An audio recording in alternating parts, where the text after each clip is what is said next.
ব্যক্তি থেকে পরিবার, সমাজ থেকে রাষ্ট্র, দেশ থেকে বিশ্ব, সবকিছুর চালিকায় রাজনীতি। তাই রাজনীতি 10 দিক নিয়ে রাজকাহন নিবেদন করছে জি ব্রিটিশ ইস্পাত।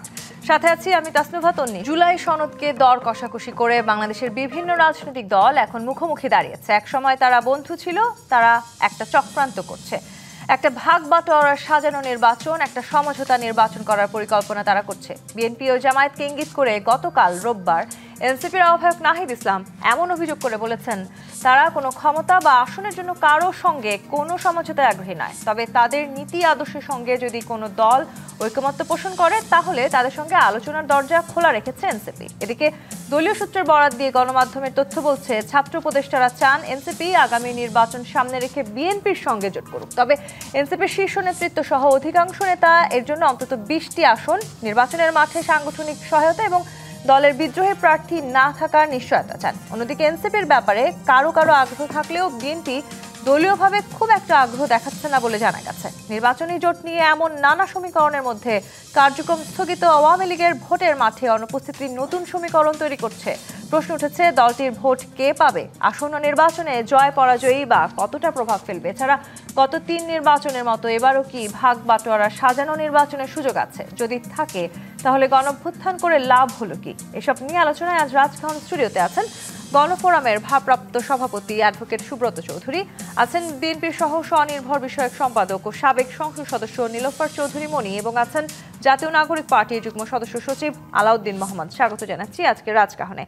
আলাউদ্দিন মোহাম্মদ, আপনাকে দিয়ে শুরু করি। এই মুহূর্তে আসলে রাজনৈতিক অঙ্গনে যদি নির্বাচন নিয়ে আলোচনা হয়, যেই 3টি রাজনৈতিক দল নিয়ে সবচেয়ে বেশি আসলে আগ্রহ প্রকাশ করছে সাধারণ জনগণ, তাদের মধ্যে এনসিপি নিঃসন্দেহে একটি, এবং আসলে 24-এর এই গণঅভ্যুত্থানে আপনাদের এই রাজনৈতিক দলটির যে ভূমিকা, সেটি আমরা সবাই দেখতে পেয়েছি, এবং সে কারণে আসলে অনেকেই মনে করছেন যে পুরনো রাজনৈতিক দলগুলো আপনাদেরকে এক ধরনের জোটে অন্তর্ভুক্ত করার চেষ্টা করছেন। আবার অনেকেই বলার চেষ্টা করছেন যে আপনারা এতটাই নতুন রাজনৈতিক দল যে পুরনো রাজনৈতিক দলগুলোর সাহায্য ছাড়া বা তাদের সাথে জোট না করলে আপনারা ক্ষমতায় আসতে পারবেন না, এবং সে কারণে আপনাদের সাথে এক ধরনের আসন ভাগাভাগি নিয়ে এক ধরনের আলোচনা চলছে, এবং সেটি নিয়েও আছে বিস্তর সমালোচনা। কি বলতে চান? ভাগ বাটোয়ারা নির্বাচন করছেন আপনারা? আপনাকে ধন্যবাদ। আমার সিনিয়র 2 সহ-আলোচক এবং যারা দেখছেন সবাইকে শুভেচ্ছা। আজকে যেই বিষয়টির আপনি অবতারণা করেছেন, নির্বাচনী সমঝোতা কিংবা আসন ভাগাভাগির যে বিষয়, মূলত যে কোনো দেশেই একটি সুষ্ঠু কার্যকর নির্বাচন মূলত একটি গ্রেটার স্কেলে সমঝোতাই, রাজনৈতিক দলগুলোর মধ্যকার একটা সমঝোতা, যে আমরা এই পদ্ধতি এবং এই নির্বাচনী যেই প্রক্রিয়া সেটাকে মেনে নিয়ে রাজনীতি করব।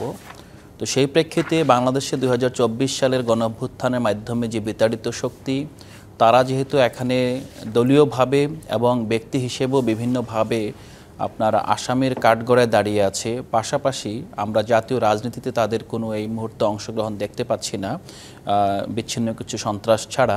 তো সেক্ষেত্রে আমার মনে হয় যে যেই রাজনৈতিক দলগুলো এখন গণতন্ত্রকে সুসংহত করার জন্য সামনের দিকে এগিয়ে যাচ্ছে, বাংলাদেশের গণতন্ত্রের যে অগ্রযাত্রা এবং নতুন যাত্রা সেটাকে সংহত করতে চাচ্ছে, তাদের মধ্যে এক ধরনের সমঝোতা প্রয়োজন, যে সমঝোতাটা আসলে গণঅভ্যুত্থানের সময় সংঘটিত হয়েছিল। কিন্তু ওই সমঝোতাটাকে যে আসন ভাগাভাগির পর্যায়ে নিয়ে আসাটা, আমার মনে হয় এইটা গণতন্ত্রের জন্য শুভকর নাও হতে পারে। কারণ সমঝোতাটাকে আপনি কিভাবে চিন্তা করবেন, জনগণের কাছে একটা অপশন দিতে হবে যে আপনি কি কারোর সাথে অ্যালায়েন্স করছেন, নির্বাচনী অ্যালায়েন্স হতে পারে, রাজনৈতিক অ্যালায়েন্স হতে পারে, এবং এটার ভিত্তি কী, কিসের ভিত্তিতে, এবং এটা আউটকাম কী, সেই সবগুলো বিষয় এখানে মাথায় রাখতে হবে। যদি সেটা না করে মনে হয় যে শুধুমাত্র আপনার আসন ভাগাভাগি যেটা আপনি বলছেন সেই বিষয়টাই মুখ্য হয়ে ওঠে, তখন আমাদের যেই গণতান্ত্রিক সংস্কৃতি, সেই সংস্কৃতিটা সামনের দিকে উত্তরণের বদলে বরং এটা পিছনের দিকে যেতে পারে। পাশাপাশি আরেকটা বিষয় আমাদেরকে মাথায় রাখতে হবে, পৃথিবীর সব দেশেই এই ধরনের রক্তাক্ত গণঅভ্যুত্থান কিংবা বিপ্লবের পর সেখানকার যে রাজনৈতিক অ্যাক্টরস আছে, পাশাপাশি সামাজিক যে শক্তিগুলো আছে, তাদের মধ্যকার একটা বোঝাপড়া এবং তাদের মধ্যকার একটা সংহতি কিংবা জাতীয় ঐক্য কিন্তু অনিবার্য হয়ে ওঠে। সেই ক্ষেত্রে বাংলাদেশে বর্তমান যে অবস্থা আছে, বর্তমানে আমরা কিন্তু আশঙ্কা করছি অনেক কিছুরই, কিন্তু বাংলাদেশ এখনও আপনার অস্থিতিশীল হয়ে যায় নাই। বাংলাদেশের প্রতিষ্ঠানগুলো সবেমাত্র ঘুরে দাঁড়াতে শুরু করছে। সেই প্রেক্ষিতে পুরো নির্বাচনী ব্যবস্থাটা আমরা বিশ্বাস করি যে এখানে যারা আসলে কাজ করছেন, যারা এই নির্বাচনকে সামনে রেখে রাজনৈতিক যেই আপনার দলগুলো নতুনভাবে দলের অভ্যন্তরে এবং জাতীয়ভাবে গণতন্ত্র এস্টাবলিশ করার চেষ্টা করছেন, তাদের মধ্যে একটা বৃহৎ অর্থে জাতীয় সংহতি এবং আপনার ঐক্য প্রয়োজন। কিন্তু আলাদিন, আপনি যখন বলছেন আসলে যে বাংলাদেশে এখনো কোনো খারাপ কিছু আপনারা দেখতে পাচ্ছেন না, ঠিক একই সময়ে উপদেষ্টা মাহফুজ আলম তিনি তার সামাজিক যোগাযোগ মাধ্যমে যখন আসলে একটি ফেসবুক স্ট্যাটাস পোস্ট করেছেন, সেখানে তিনি লিখেছেন মজলুম জালিম হচ্ছে ফ্যাসিবাদ বিরোধীরা, ফ্যাসিবাদী হচ্ছে পুরো পরিস্থিতি হতাশা ও ক্ষুব্ধতার। তিনি তো আসলে একটা সময় তরুণদের, অথবা আমি যদি ভুল না করে থাকি এনসিপির আপনারা আসলে যারা এই গণঅভ্যুত্থানের নেতৃত্ব দিয়েছেন, আপনাদের তরফ থেকে তিনি আসলে এক ধরনের, আমি বলতে চাই এই সরকারে তাকে বসানো হয়েছে। তাহলে কি তাহলে আপনাদের কথা এবং তার কথার মাঝে এক ধরনের বড় ফাঁকা জায়গা থেকে গেল? প্রথমত মাহফুজ আলম সরকারের একজন উপদেষ্টা এবং তার বক্তব্য সরকারের বক্তব্য হিসেবে আমি গ্রহণ করতে চাই। মাহফুজ আলম এনসিপির কেউ না। ইভেন আপনারা জানেন যে মাহফুজ আলম এনসিপিতে জয়েন করবে কি করবে না, স্বতন্ত্রভাবে নির্বাচন করবে নাকি বিএনপিতে জয়েন করবে, সেটা নিয়েও কিন্তু কানাঘোষা আছে এবং আমরা নিজেরও নিশ্চিত নই যে মাহফুজ আলম কিংবা সরকার আরেকজন যে ছাত্র উপদেষ্টা আছেন তারা আসলে এনসিপির সাথে রাজনীতি করবেন কিনা। কার্যত তাদের সাথে আমাদের আপনার কখনোই সে অর্থে কোনো রাজনৈতিক সম্পর্ক ছিল না। সাম্প্রতিককালে সম্পর্কটা আরও বেশি লুজ। হ্যাঁ, এবং সামাজিকভাবে যেহেতু আপনার গণঅভ্যুত্থানের শক্তি হিসেবে বিএনপির সাথেও কিন্তু আমাদের ভালো সম্পর্ক, বিএনপির সাথে জামাতেরও ভালো সম্পর্ক, কিন্তু মাঠের রাজনীতিতে ইকুয়েশনে অনেক সময় হয়তোবা আপনার এই জিনিসটা পরিলক্ষিত হচ্ছে। তবে বক্তব্যটা যেটা মাহফুজ আলম যে বক্তব্যটা দিয়েছে, এই বক্তব্যটা কিন্তু কিছুটা সঠিক এবং এই প্রবণতা লক্ষ্য করা যাচ্ছে, কিন্তু এই প্রবণতা এখনো হানাহানি মারামারির পর্যায়ে যায়নি। এই আশঙ্কাটা কোথায় বলছিলাম। একজন উপদেষ্টা আসলে যখন এই ধরনের মন্তব্য করেন তখন সেটিকে নিঃসন্দেহে হালকাভাবে দেখার খুব একটা সুযোগ আমাদের সামনে থাকে না। সেরকমই যদি আমিও ধরে নেই যে হতাশা এবং ক্ষুব্ধতার এক ধরনের পরিস্থিতি, যে পরিস্থিতির কথা আসলে উপদেষ্টা বলেছেন, সেরকম পরিস্থিতিকে আপনারাও দেখছেন এবং সে কারণেই কি আপনারা আসলে আসন নিয়ে ভাগাভাগি করছেন এবং একেবারে তরুণ নেতাদেরকে আসলে আপনাদের খুব হেভিওয়েট নেতাদের জন্য ত্যাগ করে দিচ্ছেন? ধন্যবাদ আপনাকে। যারা শুনছেন আমার শুভেচ্ছা অভিনন্দন, আমার সহ আলোচককে শুভেচ্ছা। দেখেন, এটা ছাড়াও হয় না। যেমন ধরেন জোট গঠনের ভাগাভাগি করা, এটা কিন্তু রাজনীতির একটা বিউটি, গণতন্ত্রের বিউটি। কিন্তু যে কোনো বিউটিকে যদি আপনি ওভার করেন, এটা কি বিউটি কিন্তু নষ্ট হয়ে যায়, তখন ওইটা ব্যাড ইফেক্ট পড়ে। যে ইফেক্টটা বাংলাদেশের এই মুহূর্তে রাজনীতিতে পড়েছে, যেটা নিয়ে আমি যদি মনে করি যে এখন এই জোটের যে অবস্থা করেছে, জোটের কিন্তু আমাদের মেন যে সমস্যাটা হলো বড় দলগুলোর মার্কা কিন্তু ইউজ করতে পারবে না। যদি যারা জোটে আসবে তাদের যদি নিবন্ধন থাকে, তাদের যদি মার্কা থাকে, তাহলে এইখানে কিন্তু আরেকটা আপনার ইফেক্ট পড়বে। অন্য বারের মতো এইবার এমন হবে না, যে কারণে আপনি যে যাই বলুক না কেন প্রত্যেকটা দল কিন্তু নিজস্ব হিসাব করছে, কোথায় গেলে কি হবে, কোথায় গেলে হবে না। প্রত্যেকটা দল, ছোট দলগুলো, যেটা আমি যদি ধরি যে শেখ হাসিনার সময় ফ্যাসিস্টের সাথে কিন্তু অনেক দিন একদম মিলে না, কোনোভাবেই হিসেবে মিলে না। হাসানুল হক ইনু, তারপরে রাশেদ খান মেননদের মতো লোকরা বছরের পর বছর তাদের সাথে আতাত করে কিন্তু নির্বাচনে গিয়েছে, যারা কিনা একসঙ্গে ইলেকশন করলে 500 ভোট একসঙ্গে পাবে কিনা সন্দেহ। তারপরে আপনার দিলীপ বড়ুয়া, এরা কিন্তু গিয়েছে, মন্ত্রী হয়েছে, হ্যাঁ। কিন্তু এখন কিন্তু সেই সুযোগটা নাই, যে সুযোগটার কথা বলছি আমরা। এটা যেভাবে বিএনপি কয়েকটি আসন খালি রেখেছে এবং সেটা আসলে আমরা সবাই শুনতে পাচ্ছি, এরকম এক ধরনের সমালোচনা আছে যে আপনারা তরুণ যে রাজনৈতিক দলের কেউ যদি আপনাদের দলে এসে যুক্ত হয়ে নির্বাচন করেন, তাহলে সেক্ষেত্রে আপনার সেই আসনগুলো তাদের জন্য ছাড় দিবেন।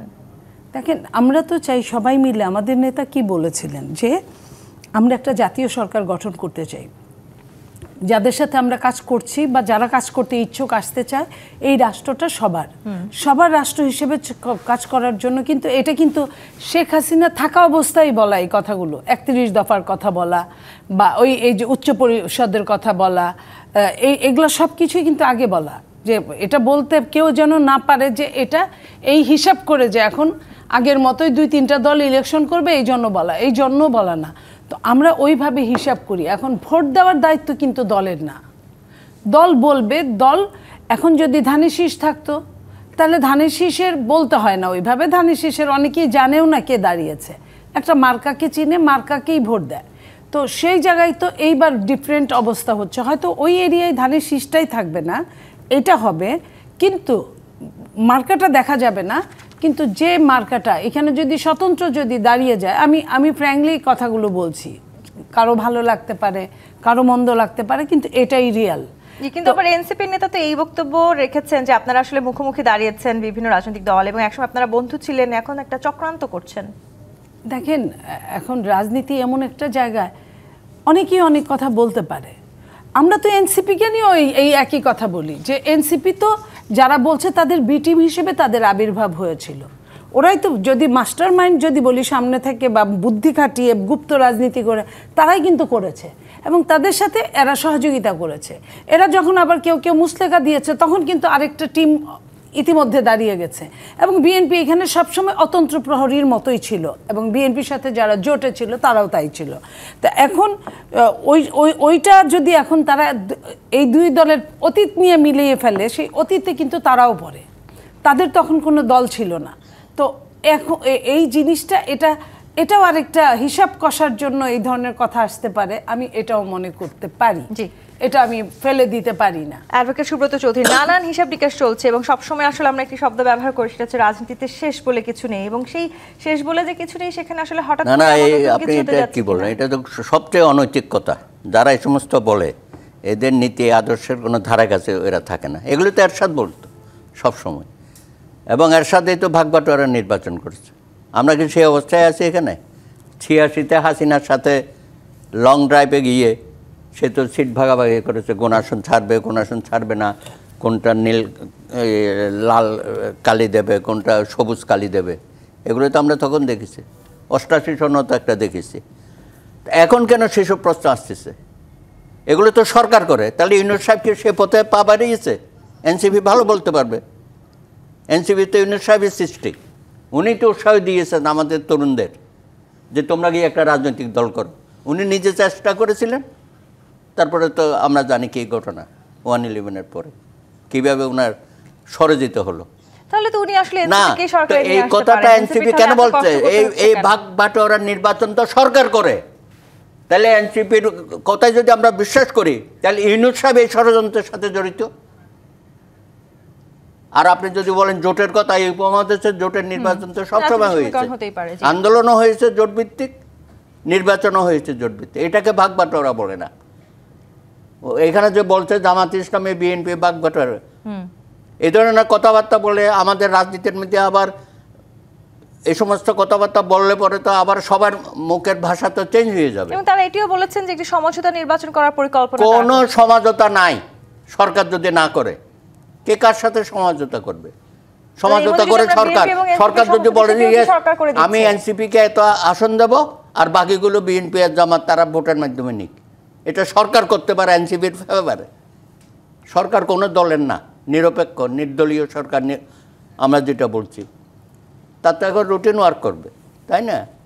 তো সে এই সমস্ত কাজের মধ্যে কেন জড়িত হচ্ছে?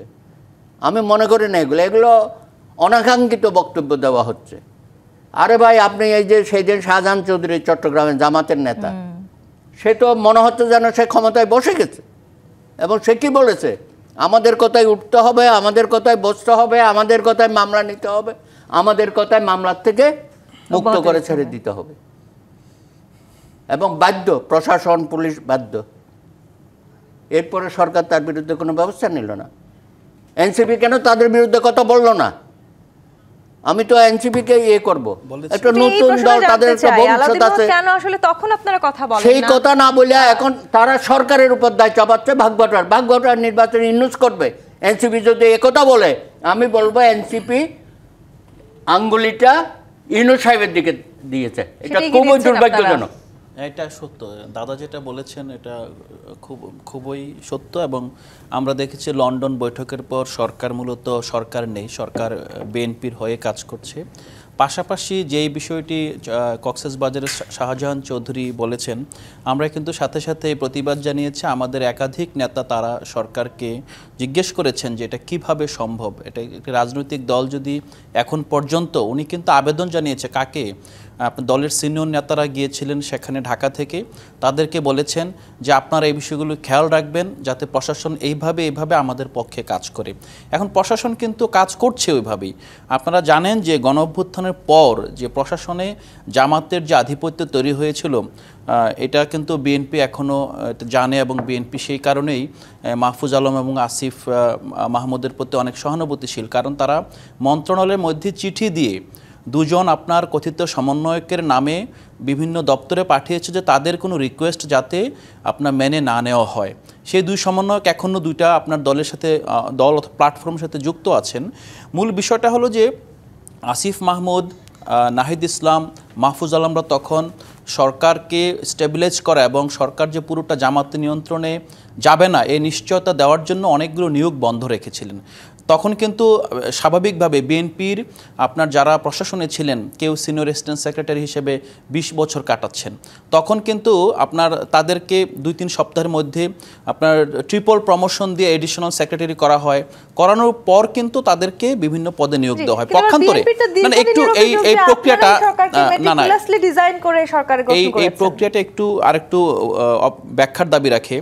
কেন আসলে কেন বিএনপির পক্ষে সম্ভব ছিল না যে 5 আগস্টের পরপর প্রশাসনে দখল নেওয়া?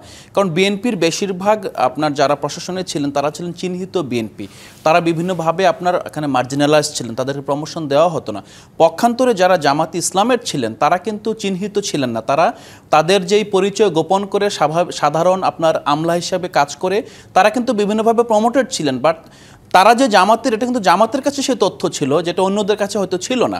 তো সেই প্রেক্ষিতে ওই সময় প্রশাসনকে যে একটা মিনিমাম যে স্টেবিলাইজ করার ক্ষেত্রে কিন্তু ছাত্র যেই উপদেষ্টার ভূমিকা পালন করেছিলেন, এটা হয়তো বা অনেকে জানেন না বলে বিভিন্নভাবে ছাত্র উপদেষ্টাদেরকে বলছেন। আসবো আপনার কাছে, কিন্তু ইতিমধ্যে আবার জামাত ইসলামী 3জন উপদেষ্টার পদত্যাগের দাবিও করেছেন, কিন্তু যদিও তারা সেই নাম আসলে উপস্থাপন করেনি। সেটি বা কেন হচ্ছে, কি হতে যাচ্ছে সামনে রাজনীতিতে? জিপি ইস্পাত রাজখান থেকে একটি বিরতি নিয়ে ফিরছি, সাথেই থাকুন। জিপি ইস্পাত মেদিত রাজখান দেখছেন। নীলুফার চৌধুরী মনি সরকার বিএনপির হয়ে কাজ করছে, এই অভিযোগ করছে এখন এনসিপি, যে অভিযোগ আসলে দীর্ঘদিন বিএনপি করেছে যে এই সরকার এনসিপি গঠন করেছে এবং তারাই মেটিকুলাসলি ডিজাইন করে এই সরকারকে বানিয়েছে। এখন আসলে এই বক্তব্যটা পাল্টে গেল কেন? আবার আপনারা যেই প্রাথমিক তালিকা প্রকাশ করেছেন, মনোনয়ন দিয়েছেন, সেখানে 37টি আসন ফাঁকা রেখেছেন এবং বলা হচ্ছে এগুলো আপনারা আপনাদের শরিকদের জন্য ছেড়ে দিতে যাচ্ছেন, এবং সেখানে 2জন উপদেষ্টার নাম আসলে আমরা অনেক বেশি শুনতে পাচ্ছি। সেই কথা কিন্তু আলাউদ্দিনও স্বীকার করেছেন অনেকটা।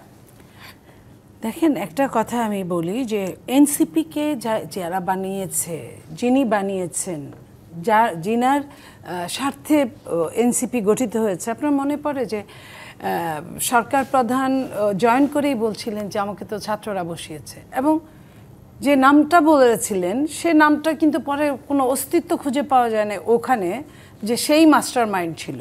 আমি ওটা বলছি, সে ছিল না আমি তা বলি নাই। মাস্টার মাইন্ড একদম আলাদা পিস, সেটা ছিল, সেটা আমরা খুঁজে পাইনি এবং উনিও পরবর্তীতে সেটা বাদ দিয়েছেন। এবং কতটা ভালোবাসা থাকলে বিএনপি অকপট বলতে পারে আমরা 4 দিন দেখা করার জন্য বিভিন্ন আঙ্গিকে চেষ্টা করেও 4-5 দিন দেখা করতে পারি না, অথচ এনসিপির তাদের ডেকে তার দুঃখ সুখ এগুলো শোনায়, যখন ইচ্ছা তখনই তারা তাদের মুখপাত্র হিসেবে কাজ করে। শুধু তাই না, আমি আরও যদি প্রমাণ দেই, আওয়ামী লীগকে নিষিদ্ধকরণ বা স্থগিতকরণ এখনও যেটা বারবারই প্রধান উপদেষ্টা বলেন যে কোনো আবার সময় চালু হতে পারে, তার মানে কি তাদেরকে খুশি করানোর জন্য কিংবা তার নিজের ইচ্ছাটা তাদের মাধ্যমে ফিল আপ করার জন্য তাদেরকে মাঠে নামিয়েছিল। 144 ধারা ভঙ্গ করার সুযোগ করে দিয়েছিল, কারণ 144 ধারা ভঙ্গ করলে তার শাস্তি পেতে হয়, মিনিমাম জেলে যেতে হয়। সেইখানে জেলে তো জানি না, উল্টা ঠান্ডা পানি, বাতাস, বিকালের নাস্তা এইসব পাওয়া গেছে ওই বিশেষ জায়গা থেকে, অথচ তার বাসার সামনে কেউ কিন্তু খালি পায়ে হাঁটতে পারে না, মানে খালি পায়ে মানে গাড়ি ছাড়া যেতে পারে না, হেঁটে যেতে পারে না। তাহলে এনসিপি, ওইখানে এনসিপি এবং জামাত মিলে এই কারসাজিটা করলো। আপনারা এবং জামাত মিলে আসলে অনেক রকমের চক্রান্ত করছেন। আমি এখন এটা তো শেষের কথা আপনি বলছেন, আমি শুরুর কথা বলছি, যেখান থেকে রাজনীতিটা বিশ্বাস থেকে অবিশ্বাসের রূপ লাভ করলো, যখন বিএনপিকে বুঝলো এই সরকার প্রধান যে বিএনপি তো আমাদের সহযোগিতা করবে না, বিএনপি সহযোগিতা না করলে আমাদের 1 মিনিটও থাকা সম্ভব না। কারণ যখন এনসিপি, তখন এনসিপি হয়েছিল কিনা আমার মনে নাই, এনসিপি ডাকলো যে ইসে যাই, ইসি ভবন ঘেরাও, লোক পাওয়া গেল না, মনে আছে আপনি নিশ্চয়ই।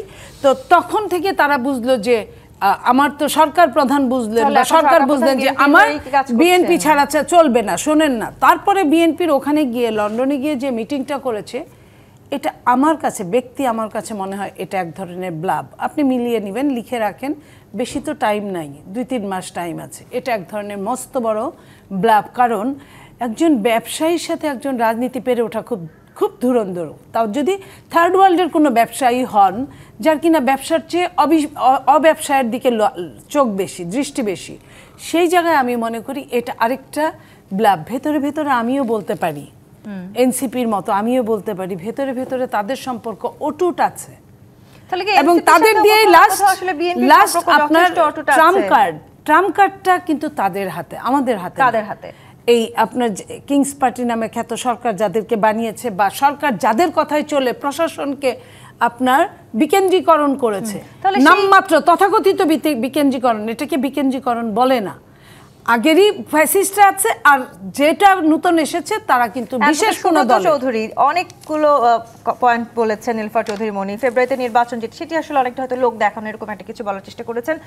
আবার ট্রাম্প কার্ড বলছেন এনসিপিকে, সেই ট্রাম্প কার্ড তাহলে এখন কারা ব্যবহার করবে? খোদ বিএনপি আসলে সেই ট্রাম্প কার্ডটা ব্যবহার করে সামনে নির্বাচনে জয়ী হওয়ার চেষ্টা করার জন্য এই আসনগুলো আসলে ভাগ বাটোয়ারের কথা চিন্তা করছে? না, আমি আসলে এরকম কিছু মনে করছি না। একটা সুষ্ঠু নির্বাচন হবে, গ্রহণযোগ্য নির্বাচন হবে, এবং নিরপেক্ষ নির্বাচন করার জন্য নির্বাচন কমিশন আন্তরিকভাবে, তারা তো অনেক চেষ্টা নিয়েছে, আরও নেবে হয়তো। সরকারও তাদেরকে আন্তরিকভাবে সহযোগিতা করবে। আমাদের সেনাপ্রধান বারবার বলছেন যে সেনাবাহিনী সুষ্ঠু নির্বাচনের জন্য সর্বতোভাবে সহযোগিতা করবে। ইতিমধ্যে আপনারা দেখেছেন যে মাঠ প্রশাসন সাজানো হচ্ছে, এবং যেখানে যেখানে শেখ হাসিনার দোষররা ছিল তাদেরকে বাদ দেওয়ার চেষ্টা করা হচ্ছে। বাদ দেওয়া হয়নি না, অনেক করা হয়েছে। আপনি সবকিছু নেগেটিভ বললে তো হবে না, অনেক কিছু বাদ দেওয়া হয়েছে। এমনকি 2018-14-তে যারা সংশ্লিষ্ট ছিল, সম্পৃক্ত ছিল, তাদের ব্যাপারেও তথ্য চাওয়া হয়েছে, রাজনৈতিক দলগুলোর কাছেও চাওয়া হয়েছে, এবং আমরা সহযোগিতা করছি, এবং তাদের ব্যাপারেও নির্বাচন কমিশন ব্যবস্থা নেবে। সুতরাং নির্বাচনকে কেন্দ্র করে বাংলাদেশে নতুন করে কোনো ধরনের ষড়যন্ত্র করে এখানে কেউ পার পাবে না। ষড়যন্ত্র আন্তর্জাতিকভাবে হচ্ছে। দিল্লিতে বসে আছেন একজন, এবং বিভিন্ন অন্যান্য শহরও তারা প্রত্যেক দিনে বক্তব্য দিচ্ছে। শেখ হাসিনা টেলিফোনে সবসময় বক্তব্য দিয়ে যাচ্ছে। তা তো রায় হয়ে গেছে, তাই না? আমরা অপেক্ষায় আছি রায় কার্যকরী করার। সুতরাং দেশ যখন পুরাটা নির্বাচনের দিকে যাচ্ছে, নির্বাচনে হাওয়া উঠে গেছে, জামাতে ইসলামী তো বহু দাবি দিয়েছিল না, পিএস ছাড়া নির্বাচনে যাবে না, একই দিনে গণভোটে যাবে না।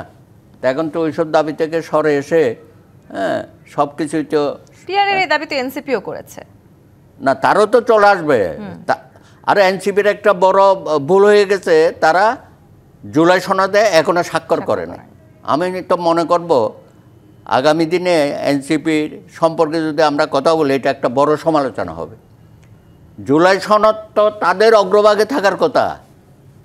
তাদের এই আত্মত্যাগ, আমার তরুণ সমাজ, ছাত্র, যুবক যারা করেছে, তো সেই জুলাই সনদ নিয়ে তারা কেন এটাকে এত কসলাকসলি করে, এটাকে তিতা করে ফেলতেছে কেন? অথচ আমরা রাজনৈতিক দল হিসাবে আমরা সহযোগিতা করেছি, আমরা গেছি, আমাদের ভিন্ন মত আছে, এবং ভিন্নমত শেষ পর্যন্ত দেয় নাই। তারপরেও আমরা বলেছি যে ঠিক আছে, গণভোট মাধ্যমে এটা ডিসিশন হবে। তো সরকার তো সে লক্ষ্যে যাচ্ছে। 4টা পয়েন্ট তারা দিয়েছে, যা দেখলাম আজকে।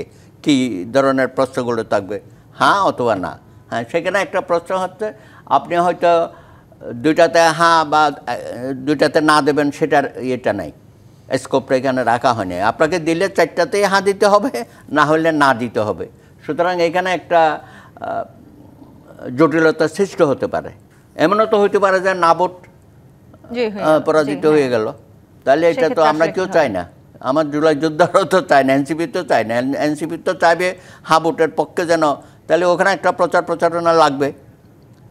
তো জামাতে ইসলামী দিন শেষে নির্বাচনে প্রচারণায় আমি দেখতেছি তো সবার আগে এগিয়ে আছে। এবং শুধু তাই না, এই নির্বাচনকে কলুষিত করার জন্য তারা নানা রকমের অপকর্মগুলো করতেছে। জি, আবার এই জামায়াত ইসলামীর সাথে এনসিপি সখ্যতা আছে, সেই আলোচনাও আছে। কোনো সখ্যতা নাই, এটা আমরা গায়ে পড়ে এদেরকে ওখানে ঠেলে দিচ্ছি। সেটা কি খানিকটা গায়ে পড়ে আসলে ঠেলে দেওয়া হচ্ছে? আমরা বলতে যে এনসিপি আর জামাত কাছাকাছি, এটা না, এই আজকালকার যুবক তরুণরা কখনো জামাতেতে যাবে না। উনি তো বলে ফেলেছেন যে শিবির জামাতের লোক আওয়ামী লীগের ছত্রছায়ায় বেশ ভালো ছিল, সমস্ত সুযোগ সুবিধা তারা নিয়েছে, এটা তো আমরাও জানি, এবং উনি তো বলেছেন এই কথাটা। হচ্ছে আলাউদ্দিন মোহাম্মদ, ধানের শীষ কিংবা দাঁড়িপাল্লা যথেষ্ট পুরনো প্রতীক, এবং সামনে নির্বাচন যেহেতু প্রতীক নির্ভর হতে যাচ্ছে, সেক্ষেত্রে আসলে এই প্রতীকগুলোর উপর নির্ভর করে নির্বাচনে জয়ী হওয়ার জন্য আপনাদের এক ধরনের চেষ্টা আছে বলেও অনেকে মনে করছেন।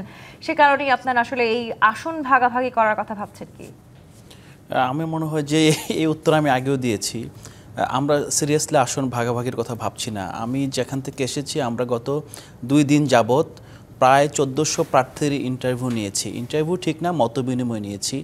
আমরা দেখেছি দেশের বিভিন্ন প্রান্ত থেকে আপনার নারী পুরুষ বিভিন্ন প্রফেশনের মানুষ, সত্যিকার অর্থে এমনও পেয়েছি, এটা হয়তো বা আপু সামনে আছে, আরেকটা টক শোতে বলেছিলেন রিক্সা পোলার, একজন না একাধিক শ্রমজীবী মানুষ যারা আপনার ট্রাক চালান কিন্তু সে ভালো বেতন পান, ভালো ইনকাম আছে, তিনিও এসেছেন।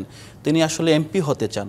আমরা বিষয়টা শুধু এমপি হতে চান জিনিসটার যে মানুষের যে স্বপ্ন, আমরা বলি মানুষ তার স্বপ্নের সমান বড়, কিন্তু যখনই সে তার স্বপ্নের কথা বলতে আসে তখনই আমরা তাকে নিবৃত্ত করি যে এটা তো তোমার জন্য না, এই কাজটা তুমি কেন করবে। আমরা এই টক শোতেও কিন্তু একজনকে বলতে শুনেছি যে বিদেশে গিয়েছে, তুমি রেমিটেন্স পাঠাবে, তুমি কেন আন্দোলন করবে, তুমি কেন আপনার এই যে নির্বাচন করবে, বাংলাদেশের রাজনীতি নিয়ে মাথা ঘামাবে। তো আমাদের মূল যে জায়গাটা, আমরা যেই মানুষগুলোর স্বপ্নকে আমাদের স্বপ্নের সাথে একাত্ম করতে পেরেছি, আমরা তাদের সাথে বিশ্বাসঘাতকতা করতে পারি না। আমরা যদি আসন ভাগাভাগি করতাম, আসন সমঝোতা করতাম, তাহলে আমরা ওপেনলি মানুষের কাছে বলতাম না যে আপনারা কারা এনসিপির হয়ে নির্বাচন লড়তে পারেন, আপনারা আসেন, আমরা একসাথে মিলে একটা সুন্দর দেশ গড়ি। হয়তোবা এই নির্বাচনে আমরা তেমন ভালো কিছু করতে নাও পারি, একটা মানুষের কাছে পৌঁছানোর জন্য অনেকগুলো আপনার মেথোডোলজিক্যাল এবং আপনার টেকনিক্যাল কিছু আপনার প্রসেস আছে, সময় লাগে, কিন্তু এটা এমন না যে আমরা আমাদের স্বপ্নের সাথে কম্প্রোমাইজ করবো। সো আমরা এখনও বলছি যে নির্বাচনী সমঝোতার ব্যাপারে আমরা আসলে কোনোভাবে কখনোই আলাপও দেই নাই, আলাপ তুলিও নাই, এখন পর্যন্ত আলাপের মধ্যে আমরা নাই। বরং আলাপটা আসছে কোথা থেকে? আলাপটা আসছে কিন্তু বিভিন্ন রাজনৈতিক দল থেকে এসেছে, মিডিয়া থেকে এসেছে, আপনার অ্যাক্টিভিস্ট থেকে এসেছে। আমরা তো কখনোই বলিনি, কারণ আমরা একটা বিষয় দলের কথা বলছেন আলাউদ্দিন মোহাম্মদ, যাদের থেকে আসলে এই ভাগ বাটোয়ারা কিংবা সমঝোতার কথা আসছে, সেই জায়গাটিতে আমি যদি একটু আমাদের যিনি উপদেষ্টা আছেন আসিফ মাহমুদ সজীব ভূঁইয়া, তার কথাটি ধরি, তিনি আসলে একটি বিশেষ এলাকাকে বিশেষভাবে বরাদ্দ দিয়েছেন। তিনি কি তাহলে অনেকটাই এই ভাগ বাটোয়ারা জায়গাটাতে নিশ্চিত হয়ে গেলেন? দেখেন, এটা যেহেতু এখনো সে ডার্কের মধ্যে রেখেছে, বোঝা যায় অনেক কিছুই তো বোঝা যায়, ঠিক না? তো ডার্কে রেখেছে, আমরা অন্ধকারের কথা আলোতে নাই তুলি, কিন্তু যেটুক দেখা যায় সে তো শুধু এইখানে দিয়েছে তা না, আপনি তার এলাকাটা দেখেন কতটুকু বরাদ্দ দিয়েছিল। তখন কিন্তু আজকের এনসিপিরা কোনো কথা বলে নাই।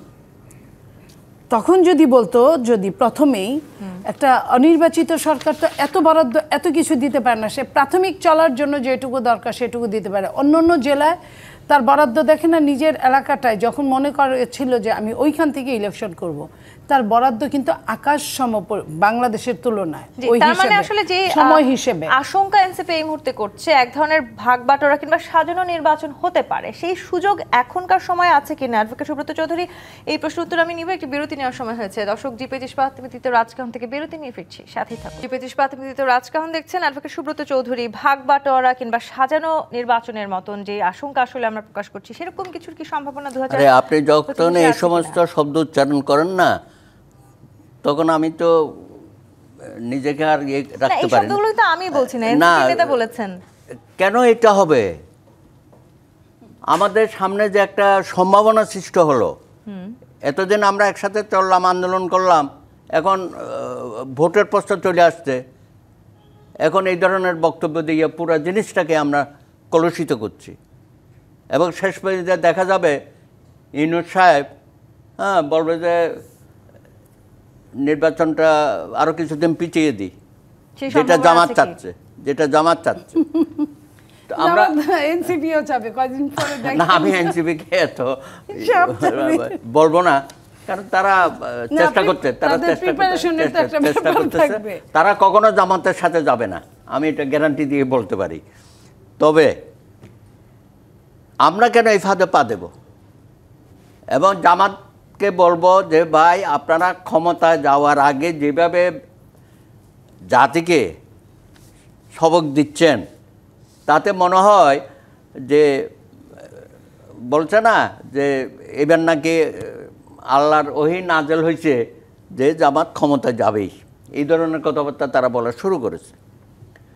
তো আমার মনে হয় এগুলো বলার অর্থটাই হচ্ছে বাংলাদেশে সুষ্ঠু অবাধ নির্বাচন যাতে না হয় সেজন্য জামাত আরও অনেক কিছুই করবে। অতীতেও তারা এই ধরনের কর্মকাণ্ড করেছে 71, তারপরেও বিভিন্ন দলের সাথে, কখনো আওয়ামী লীগের সাথে, কখনো বিএনপির সাথে, আবার তলে তলে তারা পেট বাঁচানোর জন্য অনেক কিছুই করেছে। তা আগামী নির্বাচনও এখন যে 8 দলীয় একটা জোট করেছে তারা, এবং তারা নাকি আসন ভাগাভাগি, খুব ভালো, আপনারা করতে থাকেন এটা। কিন্তু নির্বাচনটাকে ভণ্ডুল করার জন্য আপনাদের যে এজেন্ডা আমরা দেখতেছি, জনগণ এটা অবজার্ভ করতেছে, আপনারা নানান ধরনের বক্তব্য দিয়ে জাতিকে বিভ্রান্ত করে। আমাদের মধ্যে কোনো বিভ্রান্তি নেই, বিভ্রান্তি জামাতের মধ্যে আছে, এনসিপির মধ্যেও কোনো বিভ্রান্তি নেই। তারা হয়তো অনেক কথাই বলবে, তরুণ বয়স, দলকে বড় করবে আগামী দিনে, এবার হয়তো নির্বাচনে কিছুটা তারা সফলতাও তারা দেখাতে পারে। তো আমার মনে হয় বাংলাদেশে একটা জনগণের আকাঙ্ক্ষা হচ্ছে যে এই দেশের মানুষ গত 17 বছর কোনো ভোটে অংশগ্রহণ করতে পারে নাই, স্থানীয় নির্বাচনে অংশগ্রহণ করতে পারে নাই, এবং একটা জনগণের নির্বাচিত সরকার থেকে তারা বঞ্চিত ছিল। এই সুযোগটা আমরা গ্রহণ করি, অংশগ্রহণমূলক একটি নির্বাচন আসলে আমরা অবশ্যই হবে, এবং সকলেরই এটা সহযোগিতা করা উচিত। কনফিডেন্ট সবার, এই যে আসলে নির্বাচনকে ঘিরে নানান রকমের সমঝোতা করার কথা আমরা প্রায়শই শুনে থাকি, সেটি আসলে পুরনো নয়। বাংলাদেশ ইতিহাসে সেরকম সমঝোতা তো নিঃসন্দেহে আমরা আগেও দেখেছি, এবং বিগত যে 3টি নির্বাচন আসলে আমরা দেখলাম, সেই 3টি নির্বাচন থেকে তো আমাদের বেরিয়ে আসতে হবে। সেখানে আসলে নির্বাচন পিছিয়ে দেওয়ার যে ষড়যন্ত্র, সেটা এই মুহূর্তে সব রাজনৈতিক দলই বলছে। নির্বাচন পিছিয়ে দিতে এনসিপি চাইছে, সেটি যেমন বিএনপি বলছে, তেমনি জামাত নির্বাচন পিছিয়ে দিতে চাইছে। সেই কথাও আমরা শুনতে পাচ্ছি। কোনটি আসলে হতে যাচ্ছে? আপনারাও কি চাইছেন নির্বাচন পিছিয়ে দিতে? না, একটা বড় বিষয় হলো যে দাদার কথা খুব সুস্পষ্টভাবে আসছে, সেটা হলো দেখেন আপনার নির্বাচন পিছিয়ে দেওয়া না, মূলত জনগণের হাতে কারো নতুন অপশন দিতে চায় না, সেটা দেখতে হবে। ভাগবাটোয়ারা বলতে আমার নেতা যেটা বুঝিয়েছেন সেটা হলো যে এস্টাবলিশড পার্টিগুলো তারা এমনভাবে নিজেদের মধ্যকার একটা প্যাক্ট অবস্থা সৃষ্টি করছে। কারণ দেখেন আওয়ামী লীগের সময় কিন্তু জামাতের ব্যবসায়ীরা ছিল, আপনার 24 ঘন্টার ভিতরে কিন্তু জামাত তার হসপিটাল বুঝে পেয়েছে, ব্যাংক বুঝে পেয়েছে, মেডিকেল কলেজ বুঝে পেয়েছে। বিএনপির নেতাদের সাথেও আপনার ব্যাংকের কথা বলেন, লিজিংয়ের কথা বলেন, ফাইন্যান্স প্রতিষ্ঠানের কথা বলেন, শিপিং লাইনে বলেন, সবগুলোতে আপনার একে অপরের সাথে আপনার সমঝোতা করে কিন্তু চলেছে। যখন আপনার ওরা থাকবে না তখন ওদের সম্পত্তি দেখভালের দায়িত্ব কিন্তু এরা নিয়েছে। আপনি যদি অনেক পত্রিকা প্রতিবেদন দেখবেন, এবং এটা কিন্তু আপনার ওপেনলি নিয়েছে, এমন কোনো গোপনে কোনো কিছু না হচ্ছে। এখন যেটা হচ্ছে যে ফেসিসদের সম্পদের আসলে রক্ষক কারা, ফেসিসদের আপনার প্রতিষ্ঠানের রক্ষক কারা, তাদের আপনার পুরোপুরি যে এই ব্যবস্থা রক্ষক কারা, যদি আমরা সেইটা ভালোভাবে দেখি দেখবেন যে আপনার সংস্কার বলেন কিংবা এই যে নতুন অগ্রযাত্রার পথে যে বাধা হয়ে কারা দাঁড়াচ্ছে, মূলত তারাই দাঁড়াচ্ছে যারা একরকম জমিদারি মন মানসিকতা নিয়েছে। আপনি নিশ্চয়ই মনে আছে যে হাসনাত আবদুল্লাহ তার নিজের জন্মস্থানে আরেকজন বিএনপির নেতা সেখানে তার বংশ পরিচয় নিয়ে প্রশ্ন তুলেছে, অথচ হাসনাত আবদুল্লাহ সবার সামনে we are open to be killed বলে বন্দুকের সামনে আপনার বুক পেতে দিয়েছে। সেই মানুষগুলো যারা আসলে এই জুলাই এনেছে, এই দেশে আপনার মানুষের মত প্রকাশের স্বাধীনতা এনেছে, তারা তাদের মত প্রকাশের স্বাধীনতার মাধ্যমে তার বংশ পরিচয় নিয়ে প্রশ্ন তুলছে। এই যে রাজনৈতিক জমিদারিত্ব, আমরা কিন্তু বলছি যে নতুন বন্দোবস্ত বলতে সেইটাই যে এখানে আসলে গণতান্ত্রিক সংস্কৃতি, গণতান্ত্রিক মূল্যবোধের মাধ্যমে বাংলাদেশের প্রতিটি মানুষ তার সংবিধান প্রদত্ত যে অধিকার, এদেশের নাগরিক অধিকার, সেটা সে উপভোগ করতে পারবে। এটা যেমন সে পারবে শাসনতান্ত্রিক কাঠামোর মধ্য দিয়ে, তেমন পারবে তার নাগরিক কাঠামোর মধ্য দিয়ে এবং সরকারি যে কোনো আপনার সুযোগ সুবিধা অ্যাক্সেস করার মধ্য দিয়ে। এই ব্যবস্থায় না, এই ব্যবস্থায় আমি আরেকটা বিষয় বলি, দাদা একটা বিষয় খুব সুন্দর বলেছেন যে এনসিপিকে আসলে আমরাই ঠেলে দিয়েছি, আমরা তাকে ফ্রেম করেছি জামাতের সাথে, এটা সত্য। এখন একটা বিষয় বলেন যে বিএনপির মধ্যকার যে খোনাখুনি, কথা বলতে দেখা গেছে, না অবশ্যই একুশের কথা হবে, কিছু ক্ষেত্রে হবে না কেন? আপনি ধরেন বিএনপির মধ্যে আপনি জাস্ট একটা বিষয় দেখেন, একটা দলের ভিতর আভ্যন্তরীণ খুনাখুনিতে কয়েকশো মানুষ মারা গিয়েছে। আপনি কি চান আমি এটা সম্পর্কে নীরব থাকি? পুরান ঢাকায় আপনি পাথর ছুঁড়ে হত্যা করা হয়েছে, আপনি কে বা কারা করেছে আমি প্রশ্ন না তুলে যদি বলি যে এই হত্যাকাণ্ডের ব্যাপারে কি আমি নীরব থাকবো? যদি এই হত্যাকাণ্ডের ব্যাপারে কয়েকটি রাজনৈতিক দল কাছাকাছি অবস্থান নেয়, এই অবস্থানটা কি আপনার মনে করবেন যে রাজনৈতিকভাবে তারা এক হয়ে গিয়েছে? রাজনৈতিক জমিদারিত্ব করছেন আপনারা দীর্ঘদিন। আমি জাস্ট শেষ কথাটা সেটা বলি, পুরনো দল বলেই কি জাস্ট যেই বিষয়টা আমাদেরকে বুঝতে হবে যে যদি কোনো রাজনৈতিক দল লিবারাল হয়, গণতান্ত্রিক মূল্যবোধে বিশ্বাসী হয়, কিন্তু সে সুশাসন এনশিওর করতে না পারে, হত্যাযজ্ঞ না থামাতে পারে, চাঁদাবাজি না থামাতে পারে, সন্ত্রাস না থামাতে পারে, তাহলে আপনার তার বিরুদ্ধে কথা বলতেই হবে। আপনি এটা যার সাথে সমঝোতা সেটা সম্পত্তি রক্ষার দায়িত্ব নিয়েছেন। দেখেন, এটা রাজনৈতিক জমিদারিত্ব, এটা নতুন কিছু না। ব্রিটিশ আমল থেকে শুরু করে যখন থেকে সূর্যাস্ত আইন ছিল তখন থেকে এটা চালু ছিল, যেটা দাদাকে স্বীকার করতেই হবে। হঠাৎ করে বাণী ছাড়লে তো বাণীই হবে। আমার কথা হলো যে এই যে অবিশ্বাস, এই যে আপনার আজকে শুরুটায় অবিশ্বাস যেটা ছিল, অবিশ্বাসের এই যে নির্বাচনকে সামনে রেখে শত্রু মিত্র খেলা চলছে, অবিশ্বাসের খেলা চলছে, এই ঘূর্ণি থেকে বের হয়ে আসতে হলে কিন্তু আস্থার রাজনীতি চালু করতে হবে। এই আস্থার রাজনীতি অনেক সময় আমরা অনেক কিছু দেখি। আমার ছেলেটা দুষ্ট, চরমভাবে দুষ্ট, আমি যদি ওকে শুনিয়ে সারাক্ষণ বলি ও ভীষণ দুষ্ট, ও কিন্তু আরও ওটাকে এস্টাবলিশ করবে, আরও হবে। আমাকে বলতে হবে আমার ছেলেটা লক্ষ্মী, অন্যদের সামনে ও কিন্তু ওইটা শুনে অভ্যস্ত হবে। আমি শেষ করি, অভ্যস্ত হবে যে আমাকে ভালো হতে হবে, ভালো হলে আমার মা কত সম্মান পায়, আমি সম্মান পাই, এটা থেকে তাকে আসতে হবে। এই রাজনীতির ঘূর্ণায়মান অবস্থাটা একদিনে তৈরি করে না, বহুদিনের। আর 15.5 বছর, 17.5 বছর, আরও 2 বছর অনির্বাচিত সরকার, 17.5 বছরের ঘূর্ণায়মান অস্থিতিশীলতা, রাজনীতির গণতন্ত্র হরণ করা, এগুলো সব কিছু মিলে এখন যা আছে, এই এনসিপি ছাড়া বাকি রাজনৈতিক দলগুলো কিন্তু রাজনৈতিক দলই ছিল। তো রাজনৈতিক দলরা কিন্তু এগুলা দেখে দেখে অভ্যস্ত, তাদের মজ্জাগত হয়ে গেছে। মজ্জাগত থেকে বের করার জন্য সরকার প্রধানের কিছু বুলেটিন দেওয়া উচিত ছিল, সেই বুলেটিন মতো চলতে পারতো। সরকার প্রধান খালি ব্যবসাটাই দেখেছে তার নিজের, অন্যের ব্যবসাটা দেখে নাই, রাজনীতির ব্যবসাটা উনি দেখে নাই। কেন দেখে নাই এটাই প্রশ্ন। উনি 1.5 বছর থাকলো, এখন তো 1.5 বছরেই পড়ে গেছে, 1.5 বছর থাকলো, সে 1.5 বছরে কোনখানটায় পজিটিভ আসছে যে পজিটিভে আগামী নির্বাচনকে সুগম করতে পারে, পথটাকে সুগম করার মতো কিছুই হয় নাই। আপনার মিনিমাম অস্ত্রগুলা, অবৈধ অস্ত্র বের হয় নাই, বৈধ অস্ত্র জমা হয় নাই, পুলিশের আপনার ট্রমাটাইজ পুলিশের অবস্থা ভালো হয় নাই, আপনার প্রশাসনিক চরমভাবে দুর্বলতা কোনো সিস্টেমে আসে নাই। আপনি যে বলছেন, তাহলে এই যে অবস্থাটা এখন পর্যন্ত বিশ্বাসের খেলা, এটা কোথায় গিয়ে দাঁড়াবে? জি, নীলুফার চৌধুরী মনি, অ্যাডভোকেট সুব্রত চৌধুরী, আলাউদ্দিন মোহাম্মদ, অসংখ্য ধন্যবাদ আজকে রাজকাহন আমাদেরকে সময় দেওয়ার জন্য। দর্শক, আজকের মতো বিদায় নিচ্ছি জি25 নিবেদিত রাজকাহন থেকে। ফিরবো আগামীকাল রাত 10টায় নতুন রাজকাহন নিয়ে। ডিবিসির সঙ্গেই থাকুন।